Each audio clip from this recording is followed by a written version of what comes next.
Il y a une onction, une première onction qui est pour tous ceux qui croient. Dis amen avec nous. Mais il y a encore une autre étape, une onction encore plus grande. Mais on l'atteint par le jeûne et la prière. Tu peux rester avec ta foi du nouveau converti. Il y a des délivrances que tu vas pouvoir faire, des guérisons que tu vas pouvoir faire, des miracles que tu vas pouvoir faire. Amen. Mais si tu veux entrer dans une dimension plus élevée, tu ne dois pas avoir peur de jeûner. Tu ne dois pas avoir peur de jeûner. Le jeûne et la prière. Parce que le jeûne affaiblit ton corps et élève ton esprit. Le jeûne ne donne pas l'onction. Alléluia. Le jeûne ne donne pas l'onction, mais le jeûne est un catalyseur. En chimie, quand on veut faire des expériences, souvent on met un catalyseur, un autre produit qui permet que la réaction se passe vite. Sans ce produit, il ne peut pas avoir de combustion, de fusion. Amen.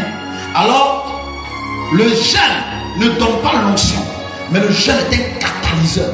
Le jeûne rend ton esprit sensible. Le jeûne élève ton esprit et amène ton esprit à avoir une sensibilité spirituelle. Dis amen avec moi.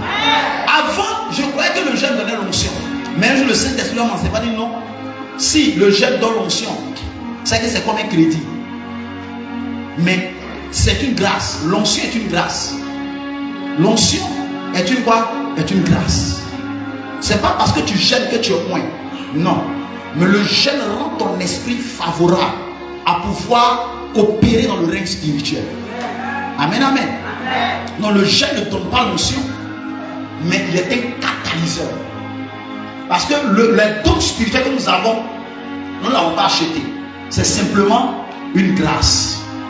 Amen, amen. Donc, tu opères dans les miracles. Le jeûne te permet de passer d'un stade 1 à un stade 2. Amen.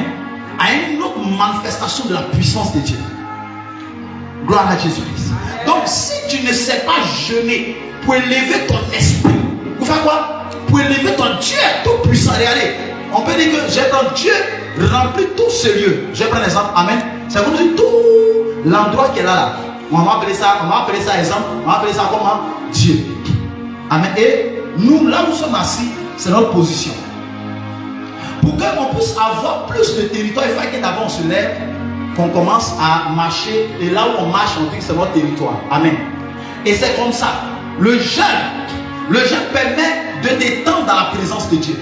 Le même don de prophétie que tu as depuis quand tu es né de nouveau, ce même don-là, son acuité va grandir par rapport à ton niveau de consécration.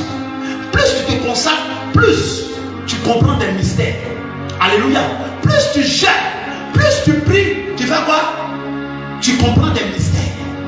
Plus tu t'étends, plus tu comprends plus la manifestation. Mais si tu ne jeûnes pas, tu peux rester dans le même endroit ici, dans le petit carré pendant 5 ans, 10 ans, 20 ans. Amen. Ta vie spirituelle connaît que les mêmes choses. Mais lorsque tu commences à jeûner, lorsque tu commences à prier, tu commences à prier au-delà de tes limites. Il ne faut pas prier dans ta limite. Si tu pries dans ta limite, tu n'as rien fait. Alléluia. Si tu pries dans ta limite, c'est comme si moi, ma force, c'est de prier 3 heures sans m'arrêter, ou bien 4 heures sans m'arrêter. C'est un exemple. Amen. Tant que je vais prier 4 heures sans m'arrêter, je serai toujours au même niveau.